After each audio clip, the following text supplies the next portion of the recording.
Hey, I'm Talola, and welcome to episode 4 of my Zero to Hero challenge. On this episode, we boost our score quite a bit, getting closer to that Keystone hero. Let's get into the video, I hope you enjoy. For the first key of this video, we are doing a +4 City of Threads. I do actually really enjoy this dungeon, although it can be extremely difficult if not many people know what to do. So it's a good job I'm here to save the day.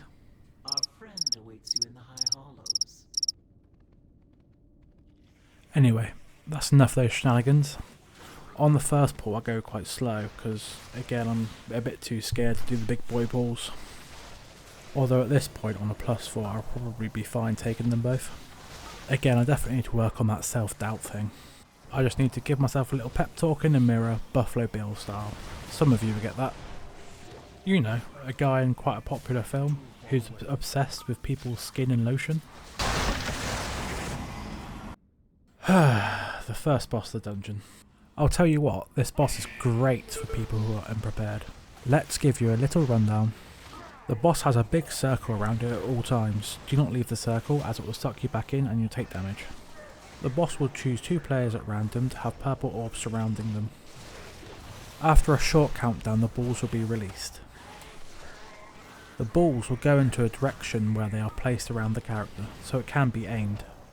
If you get hit by a ball, it will do a lot of damage and it will stun you in place for a few seconds. The boss will also cast a frontal, stay away from that. Once the boss reaches 100 energy, it will start going into a channel.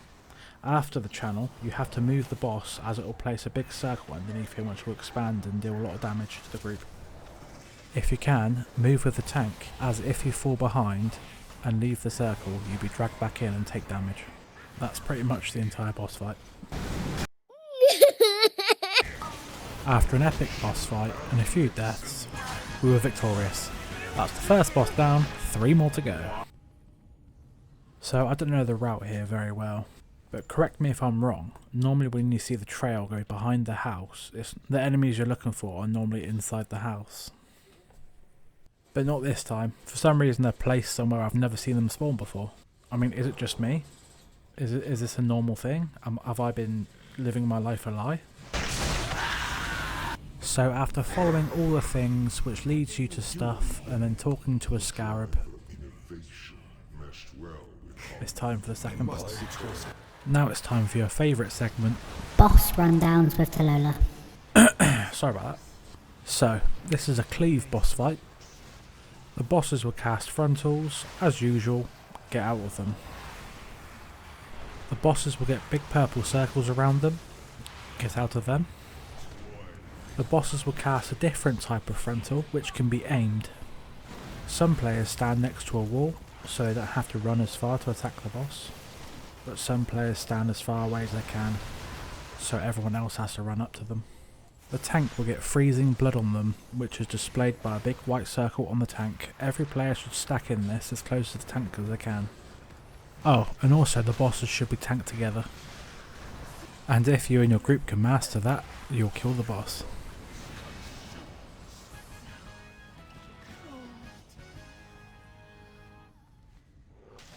On this portion of the dungeon, I really don't have a clue what to pull. All I know is I need more %. Well, I think I do anyway. Hopefully I'm right. I should really look up a route for this dungeon. It would help quite a lot. But on the bright side, at least no one died. And everyone seems happy. Well, it's not like anyone said a word this dungeon. Come to think of it, I don't think anybody's typed a thing. After clearing out the courtyard in absolute silence, we reach the third boss. A little rundown of the third boss. He will spawn purple orbs around the room which will travel towards him. It's the player's job to walk into the orbs to stop them getting to him. The boss will cast Vicious Dark, which will knock every player back and deal damage. He'll cast Dark Pulse, which will deal party damage until the cast is over. And lastly, the boss will cast Blood Surge, which will make a pool spawn below him. Put them all together and what have you got? A dead boss. Now it's time for the fourth and final boss of this social whirlwind of a dungeon. One of the boss's abilities is called Tremor Slam, which will shapeshift into a scarab and a circle will appear below her. Get out of that or you'll probably die. She will also spawn adds that have to be AoE'd down. She will spawn 3 balls around the room, and they move location every now and then. When you see a small purple swirly on the floor, it's time to get out of the way. That means the ball's coming.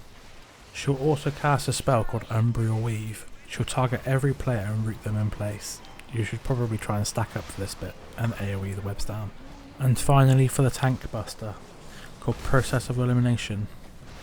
She'll use all the orbs currently in play and throw them towards the tank. It's probably best to use a defensive here.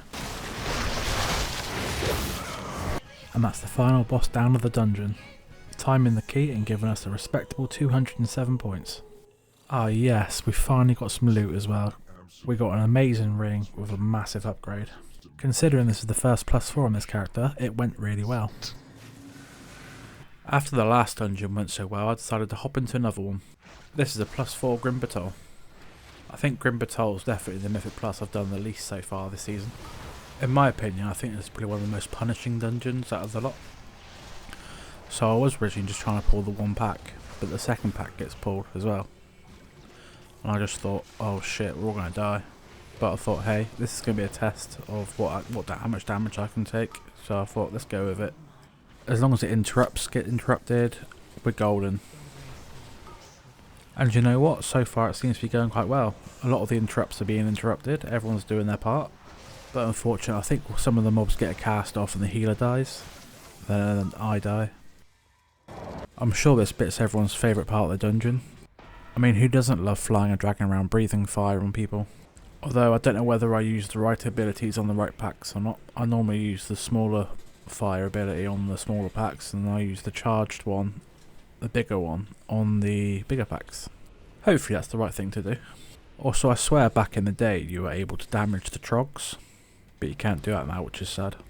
I wonder if anybody's actually been able to clear the entire path of those dragons, because that would be one hell of a time skip.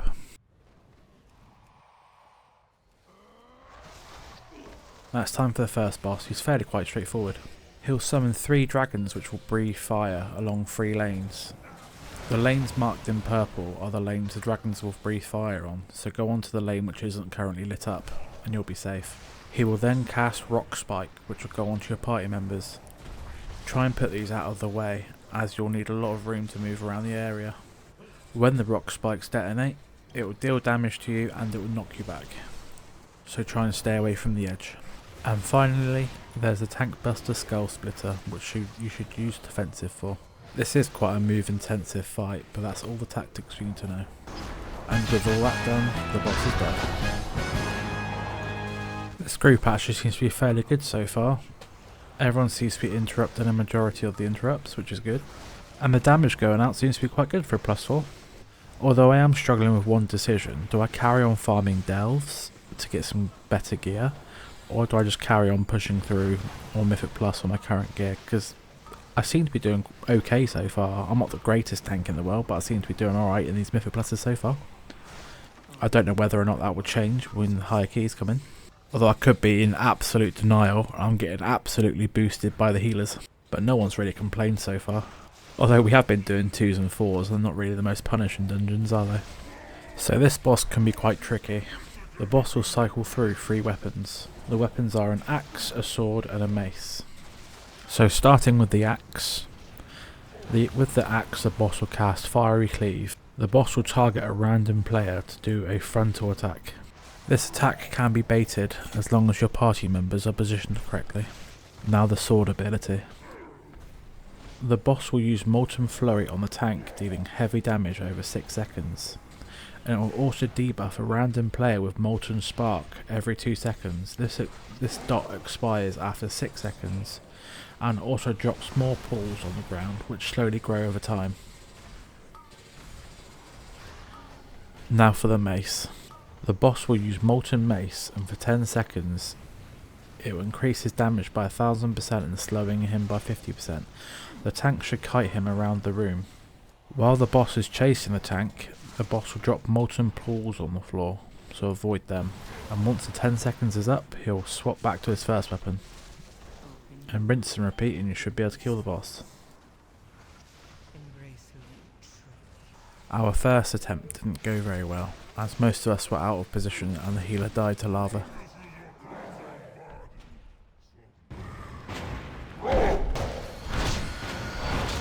So on the second attempt, I don't actually know what killed me here. I just got hit for, what, 11 million damage? If I am missing something on this boss, please let me know. But thankfully the healer and the hunter clutch it out and kill the boss, making it so we don't have to do a third attempt. Right, the third boss, and if the tank has claustrophobia, this boss is going to be an absolute nightmare. Because some players have figured out if you tank the boss in the corner where I'm standing, it bugs out a few of the tactics. Normally the boss would summon 2 fire elementals that would fixate on a random player. The fire elemental will chase the player down. If it catches the player, it will explode, deal massive AoE damage, and it will knock everyone back. But if you tank the boss where I'm currently tanking it, the fire elementals will spawn underneath the dragon and they can be AoE down really quickly. Although the boss will still cast Twilight Buffet, which will knock everyone back. That's the only things to look out for when it's tanked this way. So it's quite possibly one of the easiest bosses in this dungeon. So with the third boss dead, and being free from the alleyway where I can actually stretch and move, we can continue. So we've only got 6 minutes 50 left, so we're pushing it really close to if we're trying to time it. We're just clearing the last pack now, before the boss, and we only have 3 minutes 40 left. We're cutting it really close. There's no room for error at all. So a little rundown for the last boss. The boss will spawn tentacles throughout the room. If you're standing them, you'll take damage and be stunned for a certain amount of time. The boss will spawn adds, which have to be tanked and AoE'd down. Try and avoid AoEing them too fast if the boss is casting Void Surge, as when each mob dies you'll gain a debuff, which will make you take more damage. The boss will also cast Shadow Gale, which will make a purple like fog close into the room. You'll have to try and work out where the eye will be, which will be a safe zone. Normally the tank will lead the way to the safe zone. And that is the boss dead with only 50 seconds to spare. Rejoice, for you have aided the end. Unfortunately we got no loot, but I did get quite excited when the monk didn't need the ring they received. But unfortunately they couldn't trade it. But I'm happy getting the 206 rating, giving us a grand total of 1,293, getting us closer to that 2,500. The next key we have is the level 4 Necrotic Wake. This is another fun dungeon but scary, as it can be also quite punishing. I'm still really enjoying this challenge, to be fair. It's quite nice starting fresh with no help from friends or any other characters. Thankfully we haven't needed much gold yet, because I absolutely hate farming. I think the best way to do it is unfortunately with herbalism and mining. I'm not the biggest fan of just flying around getting ore. I know some people do enjoy it, but it's just not for me. But if we do need to at some point in the series, I will do it. Obviously, because at some point we're going to have flasks, enchants, and food. And possibly a few more crafted pieces. But we'll cross that bridge when we get to it. Although, come to think of it, repair bills will probably be quite expensive a bit later on. Is it still the same where leather wearers pay less than plate wearers for their repairs? Or have I just made that up? Okay, time for the first boss from the Necrotic Wake. He will spew on a random player, causing a frontal, dealing some damage, and he will also spawn some blobs. The blobs have to be killed as soon as possible and also kited. The boss will also release gas in a circle around him. Once the gas has been released, move the boss and don't go into it.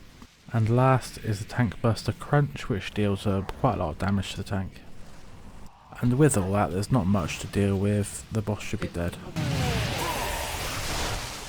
With the first boss dead, I pull the pack in the middle, because I don't want to come back after killing the last boss and finding out that we're a few percentage behind. Because I have done quite a few Necrotic Wakes in the past where we haven't had enough percentage and we've had to teleport back to the beginning of the dungeon and run it all the way back after we got the percentage. And it's not a nice run back. I'm sure a lot of you have had the same experience, it's not very nice at all. This pull goes absolutely horribly wrong, quite a few casts go off and I die. But luckily I get back in time and we have only lost one more. I'll tell you what, hopefully some of you agree, but Warcraft has become so much more fun over the last few years. With the introduction of Mythic Plus and the entire season system. With the old dungeons returning and the new ones, giving you that extra challenge. In my opinion, the Dungeon Pool, Dragonflight and this season of War Within have been absolutely amazing. I mean, I have to give it to them, it has brought so many new players and existing players back. I know Mythic Plus was first introduced back in Legion, but I think they're really starting to polish it off with the last few expansions. I remember back in the day when all we used to do was heroic dungeons, raids and PvP. But I don't really do PvP and I can't really find the push to get into it. And I'm also terrible at it as well, which also doesn't help. And at least with the push of all the new content in the recent expansions, I've spent a lot less time just city standing, just doing absolutely nothing.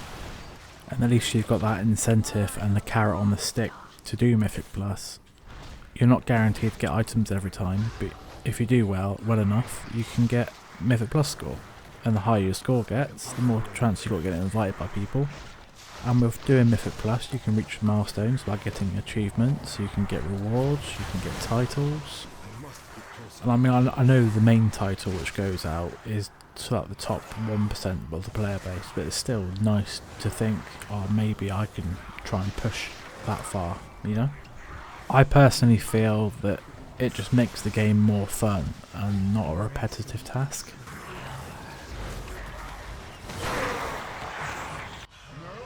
Okay, now for the second boss. This boss can be a wipe fest for some groups. The boss will cast Land of Dead, which he summons a load of adds. The reincarnated mages need to be taken down as soon as possible and their frostbolt to be interrupted because it will deal a lot of damage to the party. The boss will do a breath frontal and he will move around in a circle. Avoid the breath because it will deal a lot of damage and most likely kill you.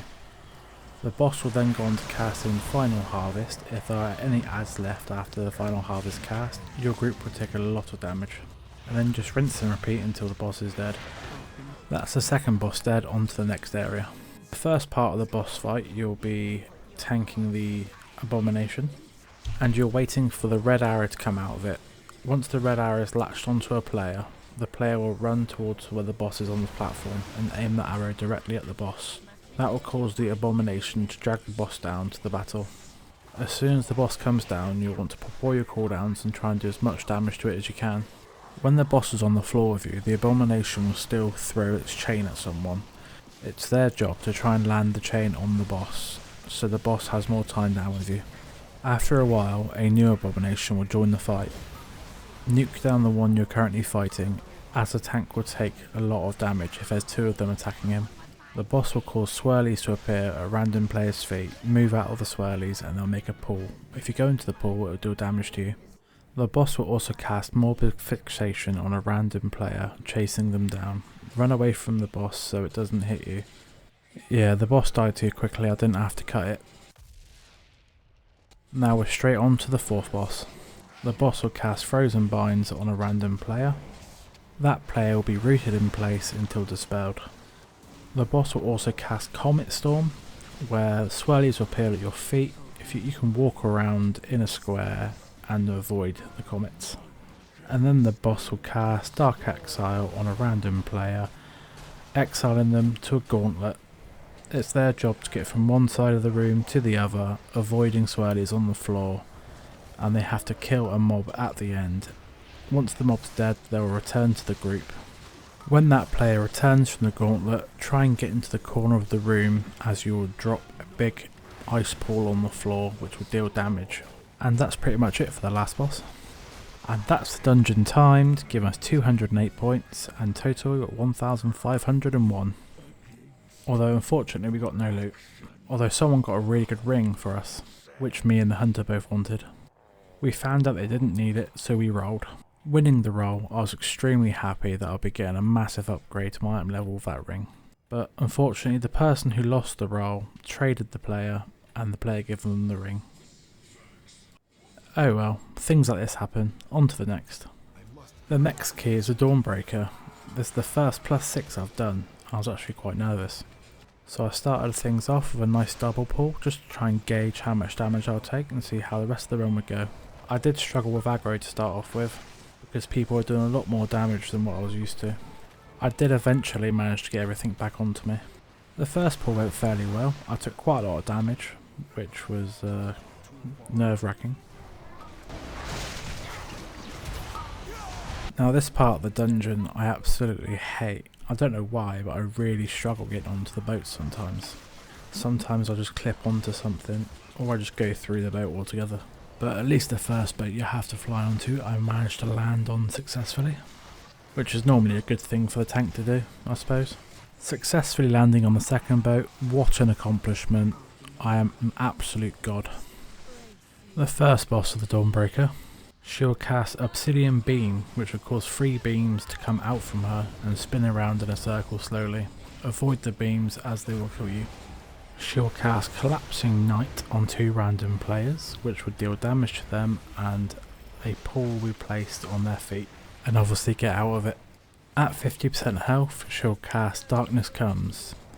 It's time for you to mount up and leave the ship. Do not return to the ship until the cast is finished. And that's pretty much the entire first boss. That's the first boss dead, but due to some weird bug, me and the other guy are unable to release. We have to be revived. Let's kill the second boss. The boss will cast Dark Orb on the furthest away player.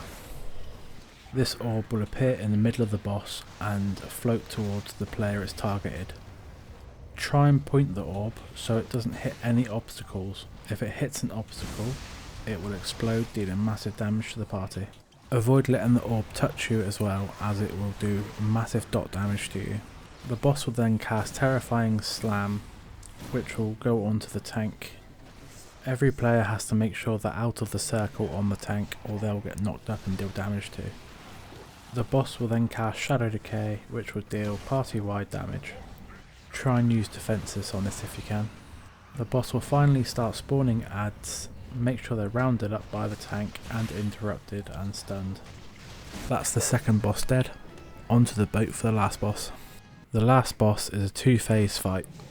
Starting with the first phase. The boss will cast Expel Webs, which will shoot at lines at 2 random players, and you want to avoid this.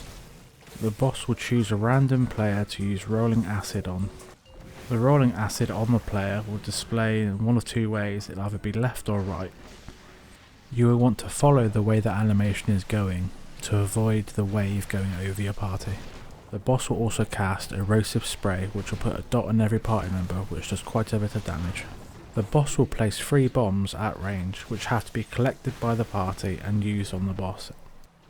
Once the boss reaches 64% health, it will fly away, starting phase 2.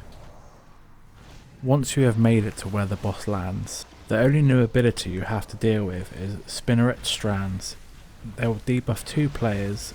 It will be displayed by big circles around each player. It's your job to run to opposite sides of the room so the area doesn't get too crowded with the webs. And if you can do all that, the boss will run away with its tail in between its legs. That's the dungeon completed. Unfortunately we were 4 minutes over time, only getting 54 score, but at least we completed a +6. From the chest we get some awesome wrists, which is a massive upgrade for us. After that dungeon I decided to get a back crafted, and I got this nice person to craft one for me, because getting a new back is a massive upgrade for me. Although we are down to our last few thousand gold now, so gold's not looking too good. This should be a good spot to end this video. We pushed our rating up quite a bit this video, getting us closer to that 2,500. I hope you enjoyed watching. And I'm sure in the next episode we'll get more upgrades and we'll push our Mythic Plus score even higher. So I'll see you in the next one. Goodbye everyone.